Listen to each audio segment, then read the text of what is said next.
século XIV depois de Cristo. Em uma pequena ilha do lago Texcoco, os primeiros astecas encontraram sua terra prometida. Esse grupo de caçadores, proveniente do norte, em menos de 200 anos, levantou um império de 500 mil quilômetros quadrados. Eles conquistaram as grandes civilizações da Mesoamérica, ocuparam seus territórios e herdaram suas crenças e seus conhecimentos milenários. Sua vertiginosa ascensão, sua colossal expansão e seu trágico desaparecimento constituem um dos episódios mais dramáticos da história da humanidade. Eduardo Bonilha é documentalista e se propôs a investigar os maiores enigmas do colossal Império Azteca. Qual é a origem desse misterioso povo? Que estranha força o levou a se achar escolhido pelos deuses? Que segredos tornaram seus exércitos uma força invencível? E por que, em apenas 2 anos, eles caíram ante um reduzido grupo de espanhóis? Agora, Eduardo vai empreender uma travessia que desafia o tempo para descobrir os mistérios dos astecas.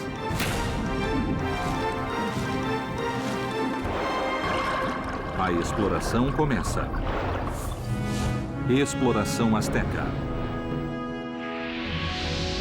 Em apenas um século, os astecas conseguiram levantar o maior império da história da Mesoamérica. Tornaram próprios os deuses e os conhecimentos dos povos conquistados e os obrigaram a pagar tributos para a grandeza e o esplendor de Tenochtitlan, a capital de seu império. Ninguém discutiu o poder dos astecas, mas no ano de 1519, a bordo de misteriosos navios, enigmáticos estrangeiros desembarcaram na costa de Veracruz e rapidamente se tornaram os novos senhores do mundo mesoamericano.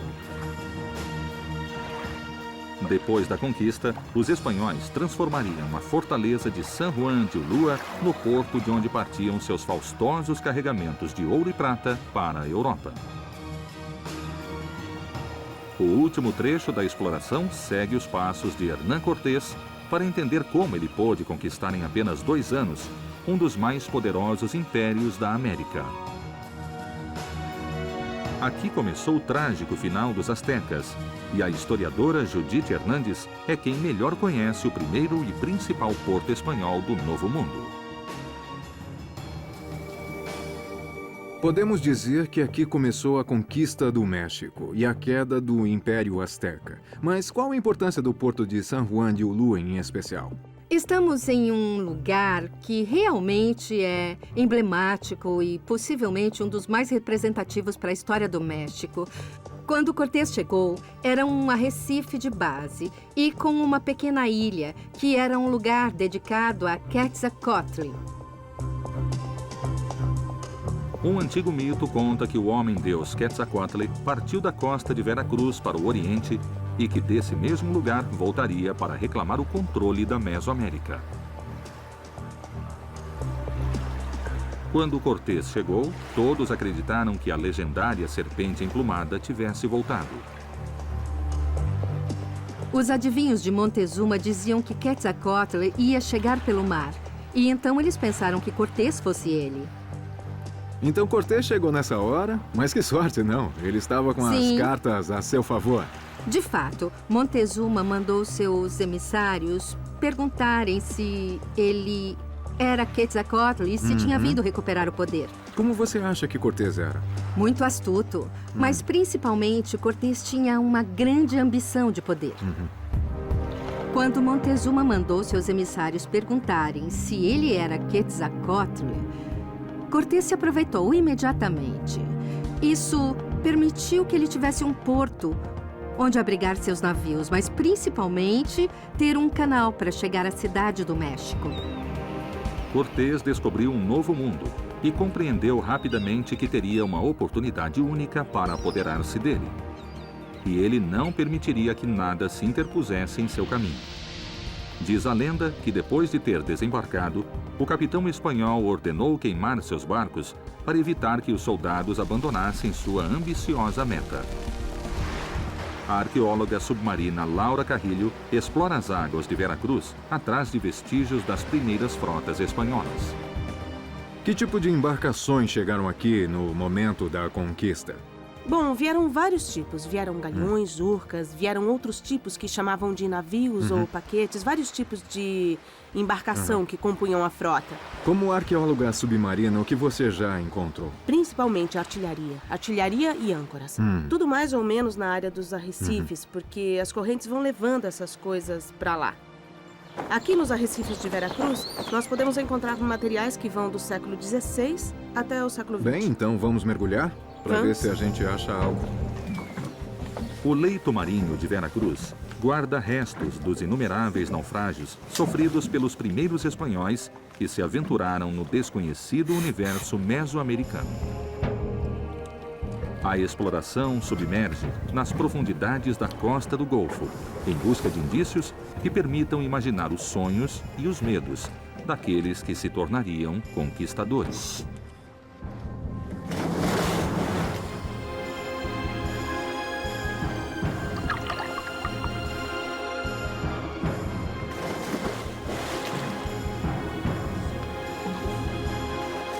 A história de Veracruz é muito rica.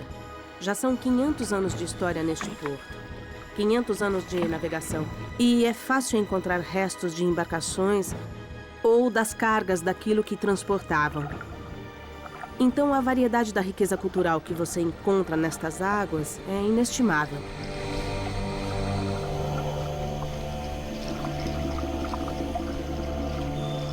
Os antigos tesouros que se encontram no fundo do mar de Veracruz trazem pistas contundentes para entender tanto a forma de vida dos antigos tripulantes espanhóis, como também suas intenções de conquista.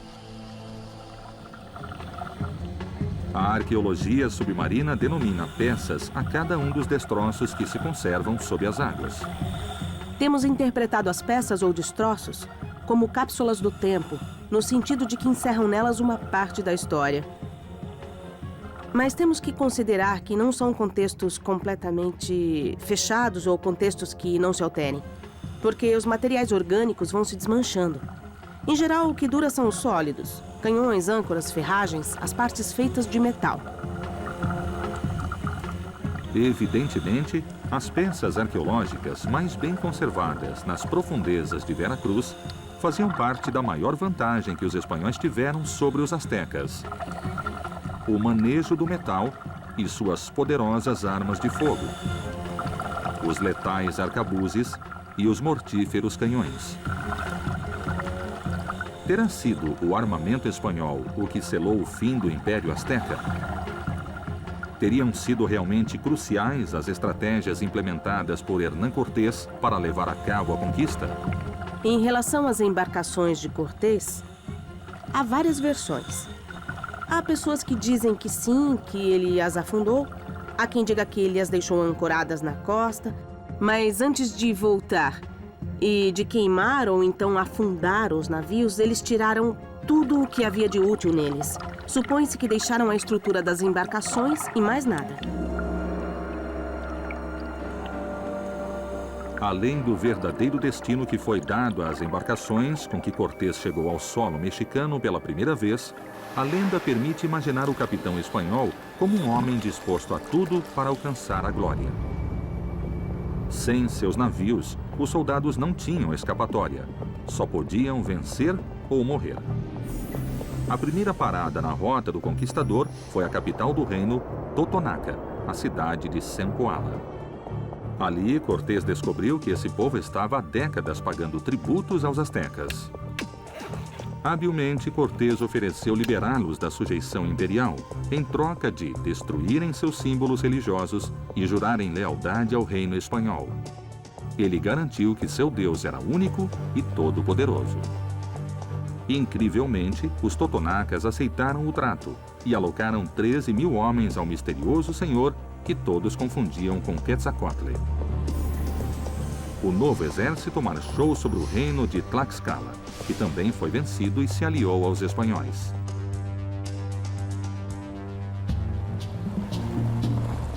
O próximo passo deixou os conquistadores a apenas 100 quilômetros da capital asteca, a cidade sagrada de Cholula, um legendário enclave religioso de adoradores da serpente emplumada.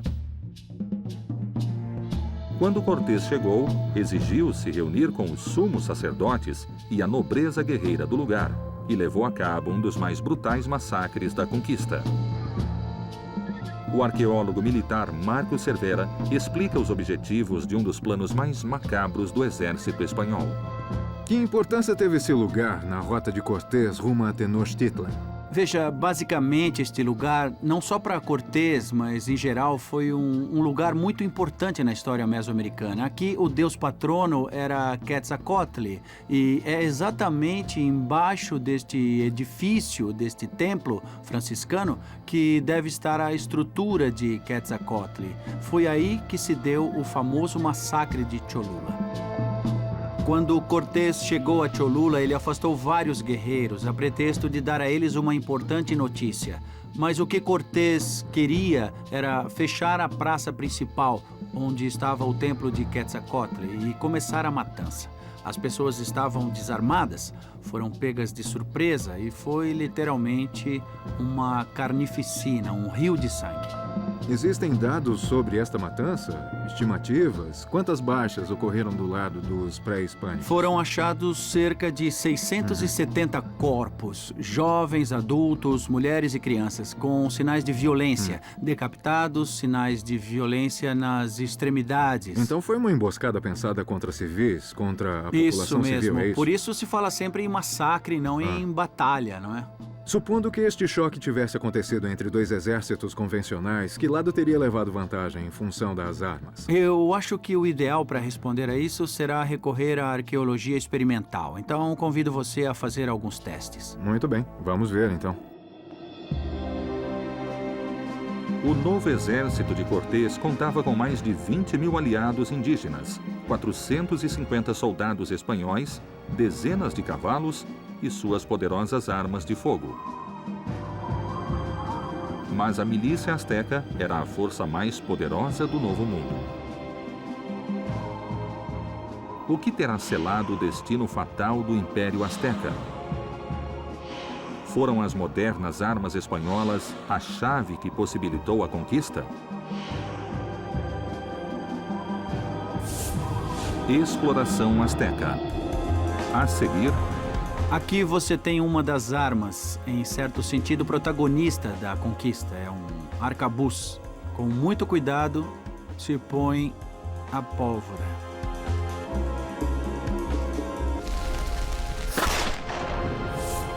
Exploração Azteca. Exploração Azteca. No ano de 1519, o capitão espanhol Hernán Cortés desembarcou na costa de Veracruz. Rapidamente, convenceu os povos tlaxcaltecas e totonacas a avançar com ele para derrotar o Império Azteca. Mas a meta era ambiciosa. O exército mexica era a força mais poderosa da Mesoamérica. Foram então as modernas armas espanholas a causa do súbito final do Império Azteca? A exploração comprova a letalidade do arsenal espanhol frente às armas mesoamericanas. Aqui você tem uma das armas, em certo sentido, protagonista da conquista. É um arcabuz. O que se quer é devastar rapidamente o oponente, mas estava em processo de experimentação. Tá. Você tira isto assim, Eu seguro, né? tá? E com muito cuidado, se põe a pólvora. Depois você pode colocar um par de pedras, tá? Como estas. Com muito cuidado. Tá. E é só bater.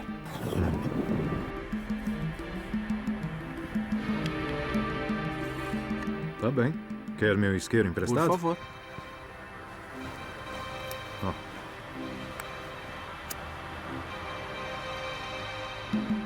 Muito bem, agora vamos atirar contra o timale. Que é o escudo, né? Isso mesmo. Muito bem. Vamos ver então.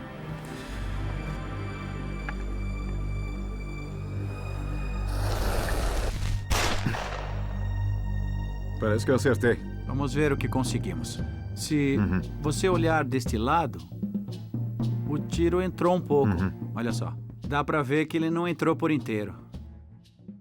Mas... Parece que ele dá uma certa proteção. de alguma forma, não é? Mas um fator que foi fundamental foi o aspecto psicológico. As fontes mencionam que não há essa ideia de artefatos que cospem fogo e coisas assim, o barulho. Tá certo. No início do século XVI, a distância tecnológica entre Europa e América era abissal.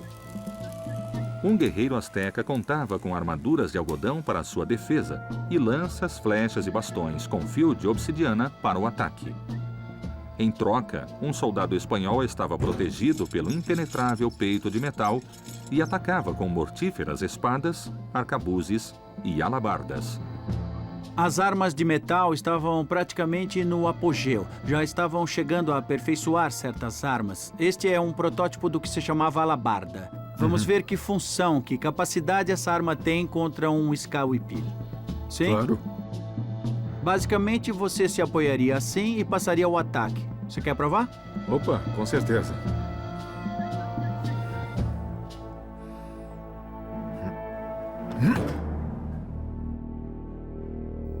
Aqui transpassou.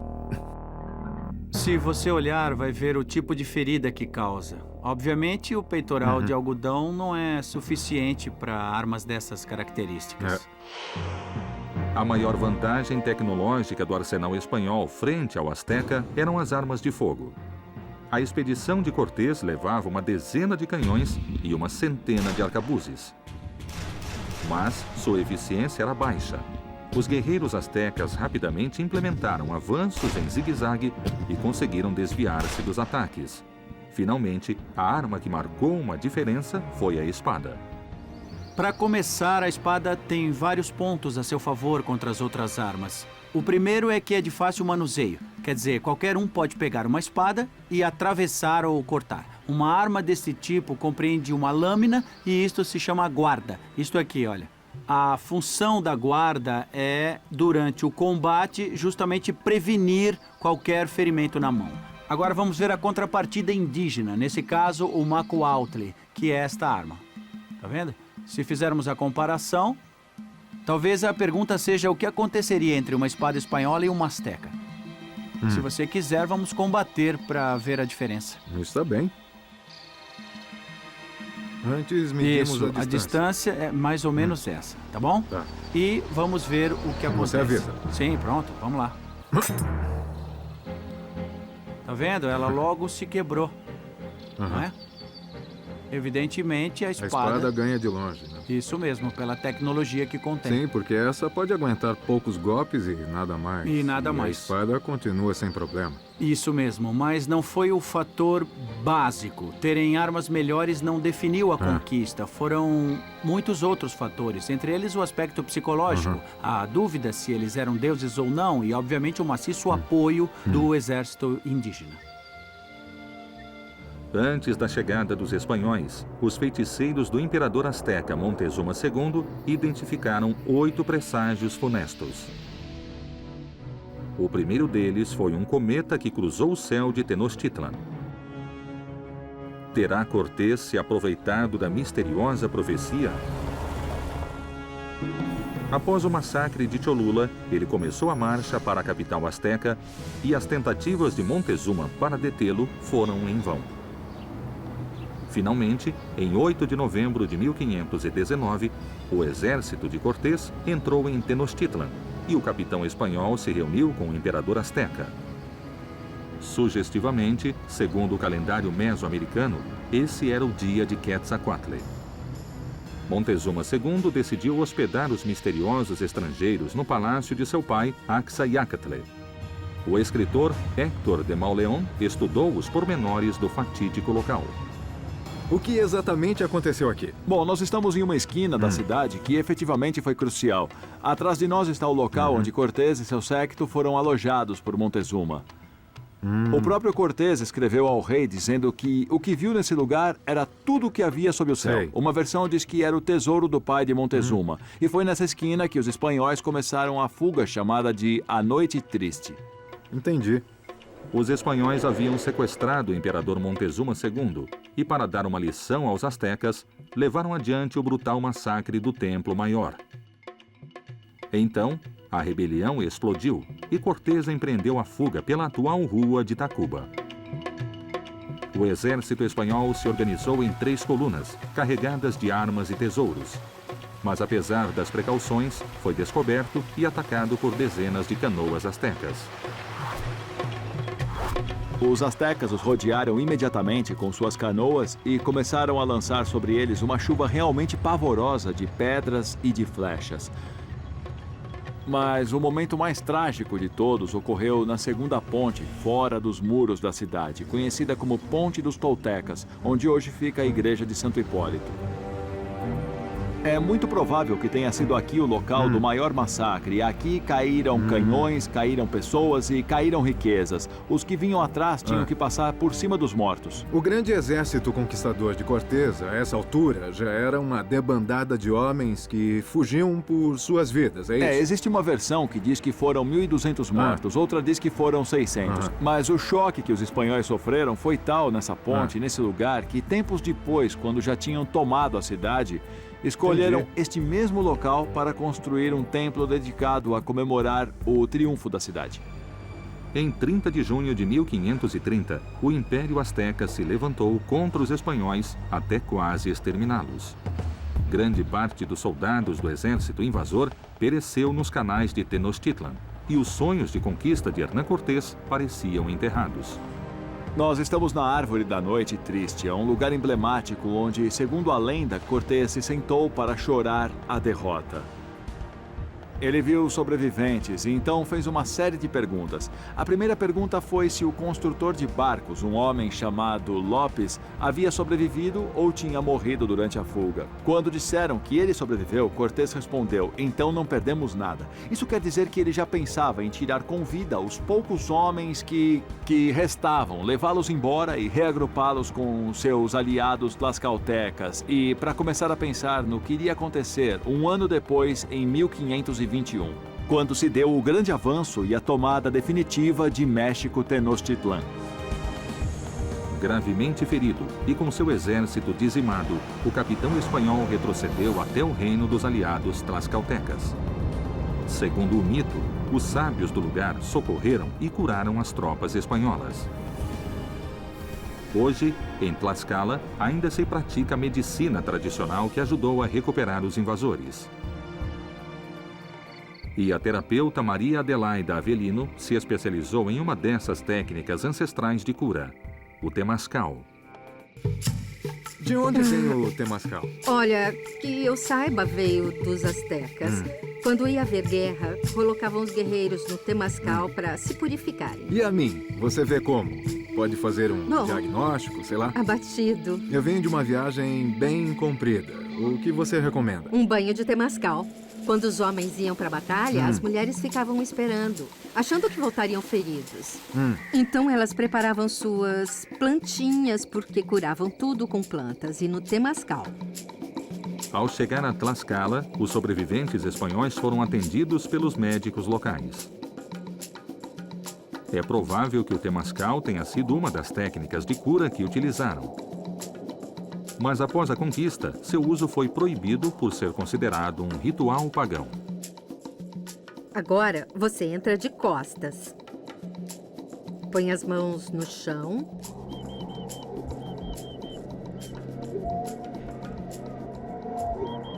O Temascal é um banho de vapor mesoamericano. Ele se compõe de 2 partes. O chitle, onde se coloca a lenha e se aquecem pedras vulcânicas, e o setor principal, onde essas pedras são umedecidas e, graças à sua elevada temperatura, gera-se vapor. Quando os espanhóis chegaram e viram os temascales, começaram a dizer que pareciam capelinhas e que seguramente ali se faziam heresias. E os espanhóis começaram a destruí-los, porque antes todo mundo tinha seu temascal na grande Tenochtitlan. Os sobreviventes espanhóis foram curados pela medicina tradicional tlaxcalteca e Cortés conseguiu uma segunda oportunidade para conquistar Tenochtitlan. Agora você para. Vamos colocar o cobertor para você se proteger do frio. Obrigado. Como se sentiu? Bem, eu me senti como que purificado. É uma experiência intensa, até certo ponto. O Temascal significa o útero da Mãe Terra. Então você saiu renascido como quando saiu do ventre da sua mãe. O exército conquistador recebeu reforço de centenas de espanhóis provenientes da ilha de Cuba. Então, Cortés tomou uma decisão que valeria a vitória final: atacar Tenochtitlan pela água. A 300 quilômetros de Tlaxcala, no lago de Pátzcuaro, ainda se utilizam as antigas canoas com que os astecas tentaram defender a capital de seu império. O que aconteceu quando deram com as terríveis armas de fogo na batalha naval que determinou a conquista espanhola? Exploração asteca.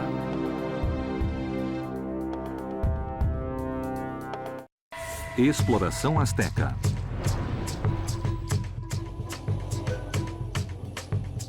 Após a Noite Triste, o exército conquistador recebeu o reforço de centenas de espanhóis provenientes da ilha de Cuba.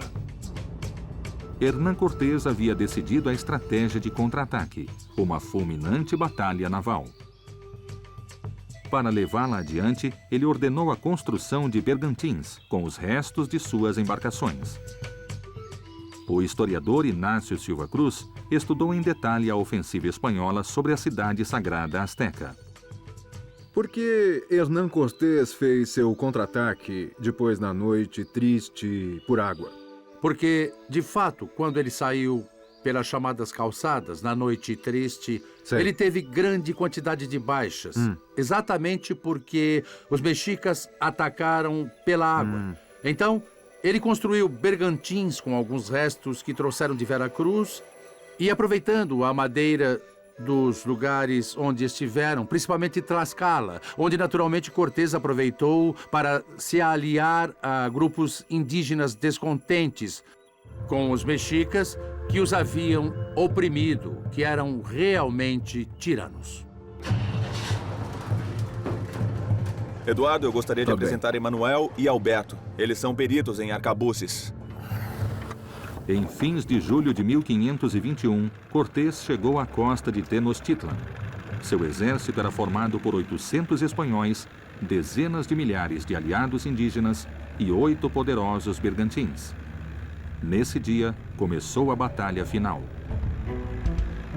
Vamos disparar em algumas canoas parecidas com as que Cortés encontrou aqui, para também demonstrar como os arcabuzes podem ter funcionado na água e ver se realmente a tecnologia militar dos espanhóis teve muito a ver na conquista do México.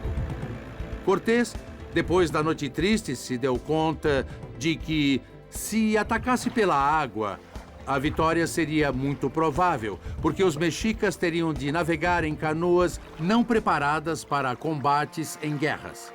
O fulminante ataque de Cortés à capital asteca consistiu em bloquear as calçadas que a uniam ao continente, destruir o aqueduto que abastecia a cidade de água doce e, finalmente, atacar com os poderosos bergantins.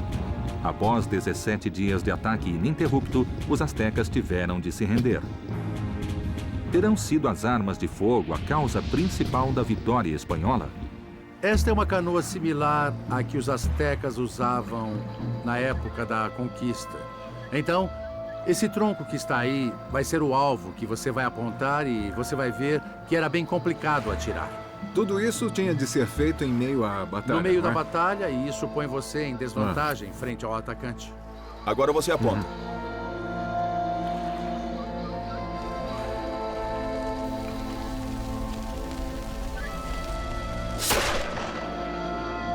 Não acertei. É muito difícil. Tá bem. O arcabuz é uma arma de luta quase corpo a corpo. O alcance do arcabuz não chegava aos 10 metros. Portanto, alguém não podia lutar à distância. Devia chegar perto, apontar e esperar que a arma disparasse. Não acertei de novo, né? Não. Com isso, podemos demonstrar que o fogo não foi decisivo na conquista do México. O que foi decisivo foi a participação indígena. Calcula-se que aproximadamente 200 mil indígenas tenham apoiado as forças de Cortés. O ataque de Cortés foi aniquilador, e em 13 de agosto de 1521, o Império Azteca se rendeu ao exército invasor. As armas de fogo, o desumano bloqueio à cidade e o maciço apoio dos tlaxcaltecas e totonacas conseguiram dobrar a maior força militar da Mesoamérica. Mas talvez, sem saber, os conquistadores se viram favorecidos por uma devastadora arma biológica, a varíola. A partir da chegada dos espanhóis, desencadeou-se uma epidemia letal que, em apenas um ano, matou dezenas de milhares de astecas. Hoje, a varíola foi erradicada como doença, mas continua sendo um perigo para a humanidade. As matrizes do vírus poderiam ser reutilizadas em um ataque bioterrorista, e a cidade do México conta com um moderno laboratório para prevenir isso. A bióloga Aminé Barquet se especializou em técnicas de biossegurança. Entra, Eduardo. Poderíamos ir ao laboratório Sim, para vamos falar... ao laboratório. Tá. Primeiro, vamos ao nível 2 e depois vamos nos vestir para irmos ao laboratório 3. Como Pode quiser, o ser? que você quiser. Aqui temos que entrar com chave de acesso. Entra, Eduardo. Muito obrigado. Este é o laboratório nível 2 e apresento a professora Rita Flores. O que pode me dizer da varíola? Eu entendi que foi uma doença que veio da Europa, trazida pelos conquistadores para as terras americanas. É muito provável que esse vírus tenha vindo mais do que da Europa, com alguns escravos africanos que vieram com eles. O vírus chegou em terras mexicanas e daí a doença começou a se expandir. Mas por que será? Por que razão os europeus não morreram? Porque os espanhóis já tinham imunidade para o vírus. A população na América era uma população virgem, que não esteve em contato com esses micro-organismos, então não gerou anticorpos. E por isso a epidemia foi tão devastadora e mortal. Alguns estudos indicam que no ano de 1519, na chegada dos espanhóis, a população da Mesoamérica chegava a 25 milhões de pessoas. Em 10 anos, reduziu-se a 17 milhões. Em 40 anos, a 3 milhões. E no início do século XVII, a apenas 1,5 milhão de habitantes. Em 100 anos, a varíola e a brutalidade da conquista exterminaram mais de 90% da população mesoamericana. A varíola está erradicada há vários anos, não só da América como do mundo.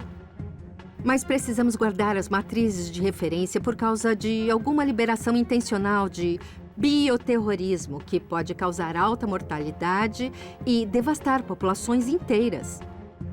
Os laboratórios de biossegurança guardam matrizes dos agentes patogênicos mais letais do planeta Terra. O alto risco de contágio nessa microatmosfera exige estritas normas de prevenção, trajes de máximo isolamento e máscaras respiratórias de última geração. O que haveria se um dia fôssemos vítimas de um ataque bioterrorista? Nós deveríamos ter as matrizes de referência e a metodologia montada para poder detectá-lo. Qualquer micro-organismo, vírus ou bactéria pode ser usado em bioterrorismo, mas há alguns que são mais fáceis de cultivar e há os que são muito fáceis de disseminar. Por exemplo, o vírus da varíola é muito perigoso porque se transmite por tudo o que se toca. O que aconteceu aos espanhóis poderia acontecer agora mesmo, porque se alguém liberar intencionalmente o vírus da varíola, vai pegar a população desprotegida, sem anticorpos, porque a vacina não se usa há vários anos. Poderia ser até pior do que liberar esporões de antraz. A epidemia mortal quase exterminou o povo asteca. E os 17 dias que a batalha final durou, destruíram a cidade. O imperador Cuauhtémoc caiu prisioneiro e foi mantido com vida durante 3 anos para que o povo colaborasse na reconstrução da grande Tenochtitlan. Sobre os templos sagrados foram construídas igrejas ao novo deus dos conquistadores.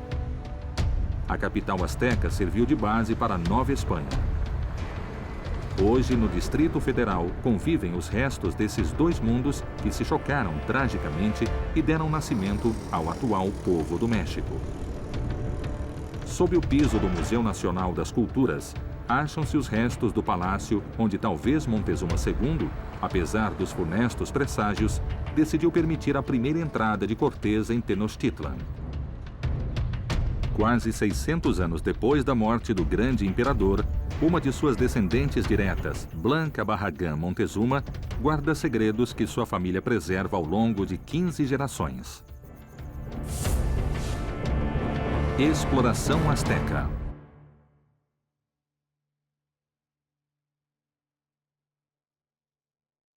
Exploração Azteca.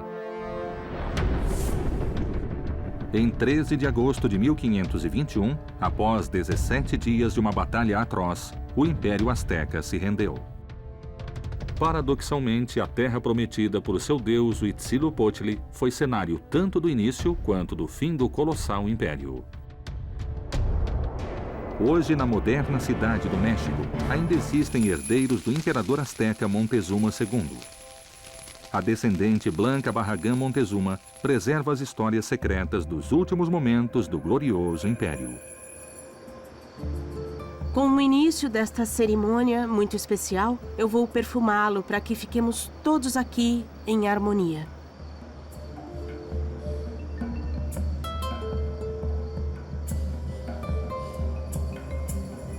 Eu sou da 15ª geração de descendentes de Montezuma Xocoyotzin. Tenho 4 ramos genealógicos: Tolteca, Titimeca, Huasteca e Mexica. Para mim significa um grande compromisso ser descendente de Montezuma. O compromisso é trazer ao conhecimento as origens dos fundadores de nossa nação e de dizer às pessoas que os Montezuma estão aqui. Nós temos um grande segredo de tradição oral na nossa família. Conservamos o que significa Huitzilopochtli. Quero que isto, que é a nossa origem, chegue a todos e cada um dos mexicanos onde estiverem.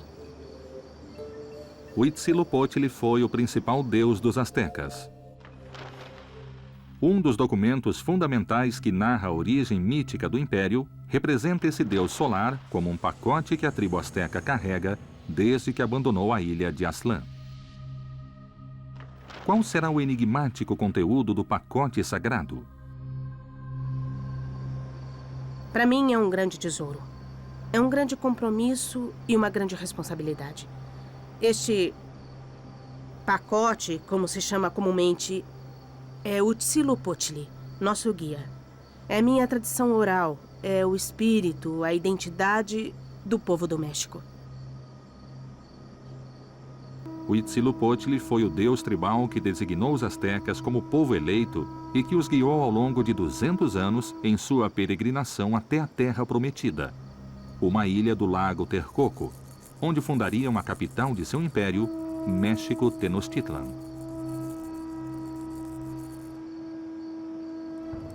Peço permissão aos nossos guias para mostrar isso. Há 1000 anos, este objeto nos acompanha.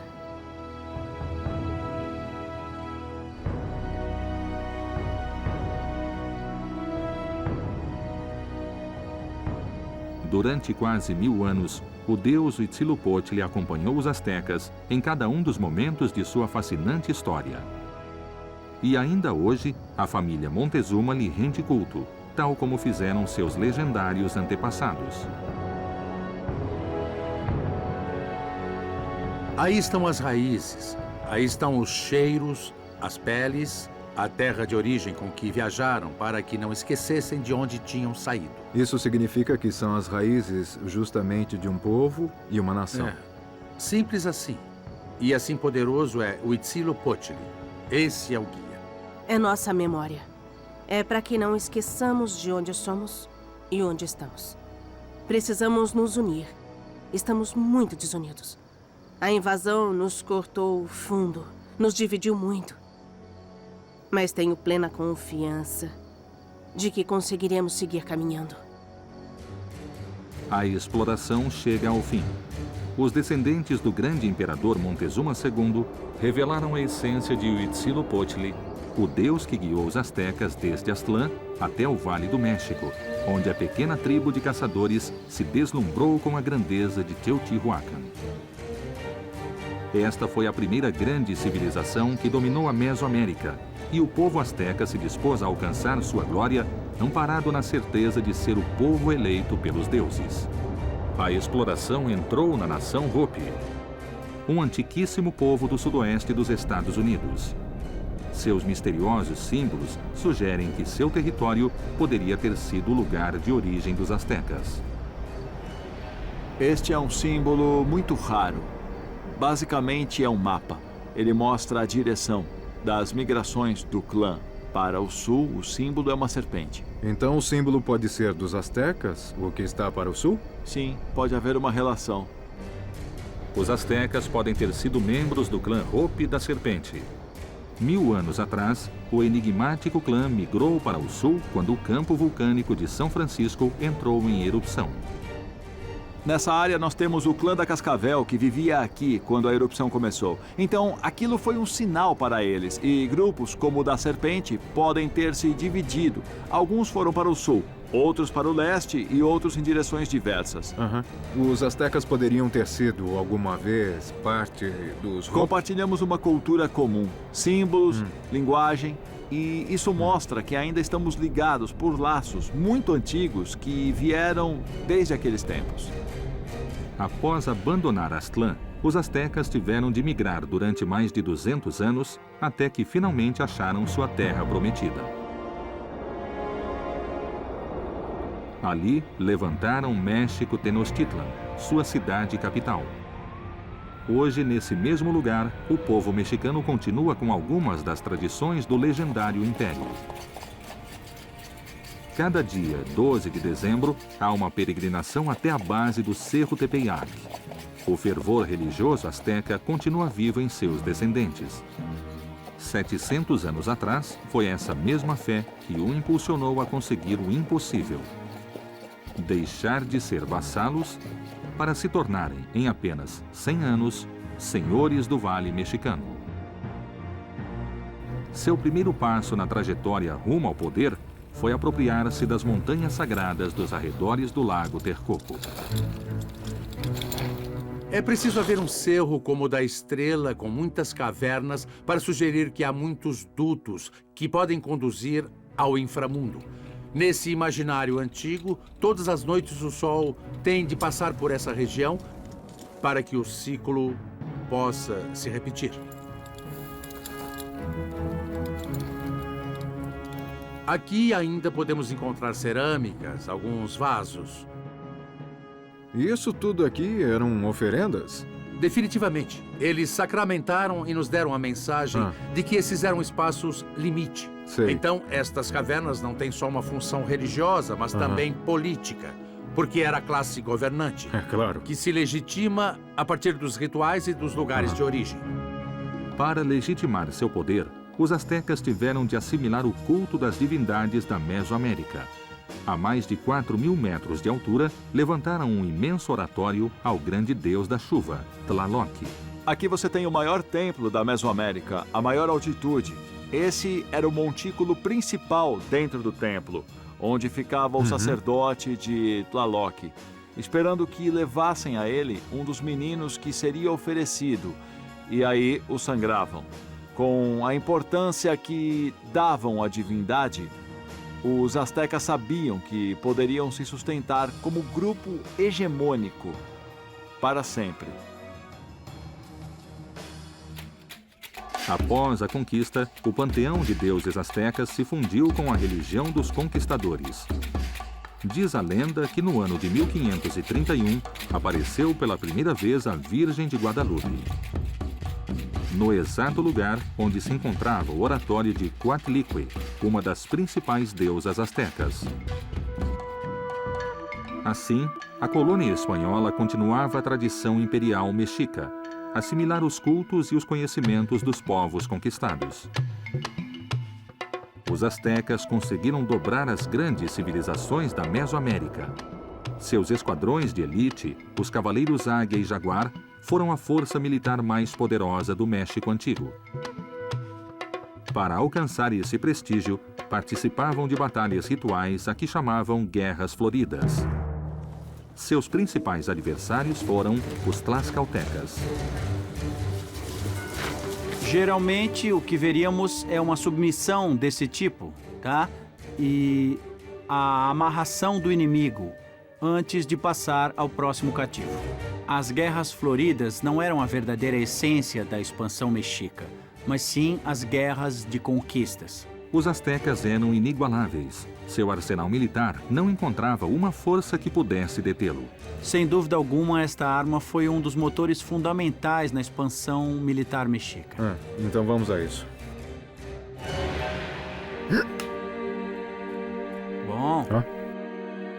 Obviamente, a ferida é bastante grave. O conjunto muscular foi prejudicado. Esta ferida foi letal. Com certeza. Graças a seu poderoso exército, o Império Azteca se expandiu até alcançar 500 mil quilômetros quadrados, do Golfo do México até a costa do Pacífico e da impenetrável selva guatemalteca até as estepes desérticas do norte. Mas, no fim, ele enfrentou uma barreira intransponível: o Reino Purépcha. Os Purépchas utilizavam esse jogo como treinamento para quem queria entrar no exército Purépcha. O bastão com que se praticava esse jogo originalmente tem a mesma dimensão das armas que se usavam no exército. Daí vem a origem bélica desse jogo. No Reino Purépcha, os astecas viveram uma das piores derrotas militares de sua história. E 40 anos mais tarde, os espanhóis os dobrariam para sempre. O choque trágico dessas duas civilizações deu início a um novo mundo. O México é a fusão da tradição europeia e das profundas raízes da Mesoamérica, que nutriram o Império Mexica. A Virgem de Guadalupe simboliza a união definitiva entre espanhóis e astecas. A exploração conheceu as civilizações que forjaram o espírito americano. A viagem se conclui com a certeza de que um povo que tem fé em si mesmo, em seus ancestrais e em sua terra é capaz de conseguir o impossível.